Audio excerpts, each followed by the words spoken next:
Hi welcome back to our channel. మీరు చూస్తున్నారు polytech in Telugu. మీకు కనిపిస్తున్న తమ్లైన్ అనేది వీడియో పార్ట్ 1ది. అది చూడకుండా కనుక ఈ వీడియో చూస్తే మీకు ఏది అర్థం కాదు. కాబట్టి ముందుగా మీకు కనిపిస్తున్న తమ్లైన్ వీడియోని చూసిన తర్వాత మాత్రమే ఈ వీడియో చూడండి. లేదనుకుంటే మీకు పైన కార్డ్స్లో ఇస్తాను, దానిని క్లిక్ చేసి అది చూసిన తర్వాత ఇది చూస్తే మీకు క్లారిటీగా అర్థమవుతుంది. అసలు ఎన్ని ఎక్విప్మెంట్ కావాలి, ఎంత స్క్వేర్ ఫీట్ అనేది మనం చూద్దాం. ముందు స్క్వేర్ ఫీట్ క్యాలిక్యులేట్ చేయడం రావాలిగా మీకు. స్క్వేర్ ఫీట్ క్యాలిక్యులేషన్ చేయాలంటే పొడవు ఇంటూ వెడల్పు. యాక్చువల్గా ముందు స్టెడ్ కన్స్ట్రక్షన్ చేసేటప్పుడు స్క్వేర్ ఫీట్ కనుక్కొని మీరు వేస్తారనుకో, ఒక చెప్తున్నాను ఎందుకంటే మంచిది. స్క్వేర్ ఫీట్ ఎలా క్యాలిక్యులేషన్ చేయాలంటే పొడవు ఇంటూ వెడల్పు.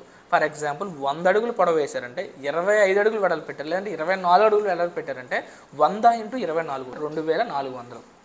2400 స్క్వేర్ ఫీట్ వచ్చిందా? 2400 స్క్వేర్ ఫీట్కి మనకి ఎన్ని పిల్లలు ఇస్తున్నారు? స్క్వేర్ ఫీట్కి 1.2 స్క్వేర్ ఫీట్ నుంచి 1.4 దాకా సీజన్ వైజ్ ఇస్తారు. కాబట్టి యావరేజ్గా మనం 1.2 వేసుకొని ఎన్ని ఇస్తారంటే 2400 డివైడెడ్ బై 1.2 స్క్వేర్ ఫీట్ కొడితే ఎన్ని పిల్లలు వస్తాయని తీసుకోవచ్చు. ఆ పిల్లలు వచ్చిన ఎన్ని పిల్లలు పడతాయి అనేది పక్కన పెట్టుకున్నాం కదా.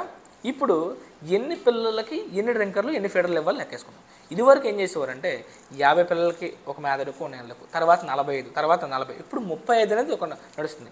ఎందుకు తగ్గించుకుంటూ వచ్చారంటే ఫర్ ఎగ్జాంపుల్ ఒక 1 2 3 4 ఒక 4 ప్లేట్లు పెడదాం. ఇక్కడ ఈ 4 ప్లేట్లో ఫస్ట్లో 8 మంది కూర్చుని తినాలి అని పెడతాం, తర్వాత 4 తినాలి, తర్వాత 2 తినాలి, తర్వాత 1 తినాలి ఆ ప్లేట్లో అని చెప్తాం.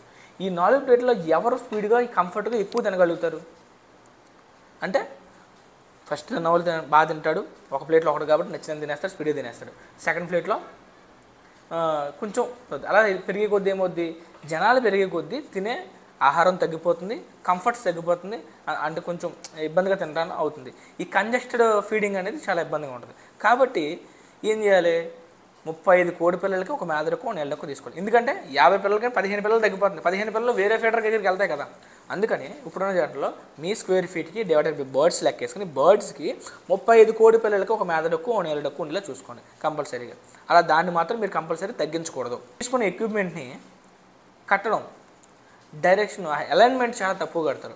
అలైన్మెంట్ ఏ విధంగా కట్టాలి అంటే ఒక డ్రింకర్ ఫీడర్ అలైన్మెంట్ ఏ విధంగా కట్టాలి అంటే ఇప్పుడు ఒక మధ్యలో నించుంటే ఒక కోడి ఎటు వెళ్ళినా ఫీడరో డ్రింకరో ఉండేలా చూసుకోవాలి. నీళ్ళు మేత పే ఉండకూడదు.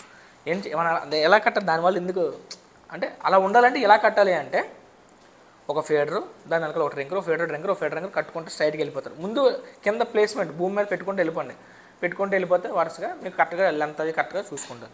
దాని ప్రకారం దాని పక్కన ఆపోజిట్లో కింద పెట్టండి, ముందు షెడ్లో పరిచేయండి, ఓ ఫీడర్ ఆఫ్ డ్రింక్ మొత్తం సెట్ చేసి దాంతో కట్టేసుకోండి, సింపుల్గా అయిపోద్ది అంతే.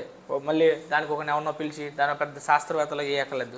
సింపుల్గా మన దగ్గర ఎన్ని ఫీడర్లో 35 కోడి పిల్లలకి ఒక ఫీడర్ ఎక్కువ నెల ఎక్కువ అన్నాం కాబట్టి ఈ షెడ్లో ఎన్ని పిల్లలు పెడుతున్నాం మనం లెక్కేసుకున్నాం కాబట్టి 2400 స్క్వేర్ ఫీట్ వస్తుంది బాబు షెడ్. ఈ షెడ్లో ఇన్ని పిల్లలు పడుతున్నాయి, ఇన్ని పిల్లలకి ఇన్ని ఫీడర్లు పడుతున్నాయి మనకు ఒక లెక్క వచ్చింది కాబట్టి ఆ ఫీడర్లను తీసుకుని మొత్తం ప్లేస్ మొత్తం ఉన్న ప్లేస్ని దగ్గరగానే మొత్తం సరిపెట్టేసి అడ్జస్ట్ చేసేయండి. ఎలా అడ్జస్ట్ చేస్తారు? ఒక ఫీడర్ ఒక drinker at the same time దాని లైన్లో ఆపోజిట్, అలాగే దాని పక్కన లైన్లో ఆపోజిట్. దేనికి మొత్తం ఈ లైన్లో చూసినా ఫీడర్ డ్రింకరో రావాలి ఆపోజిట్గా, ఈ లైన్లో చూసినా అలాగే రావాలి, ఏ లైన్ చూసినా అలాగే రావాలి. అలా ఉండేలా కట్టుకోండి. అది పర్ఫెక్ట్ అలైన్మెంట్. దానివల్ల ఎటు వెళ్ళినా కోడికి ఎక్కువ దూరం ట్రావెల్ చేయట్లేదు, ఫీడ్ కోసం కానీ నీటి కోసం కానీ త్వరగా తీసుకుంటుంది.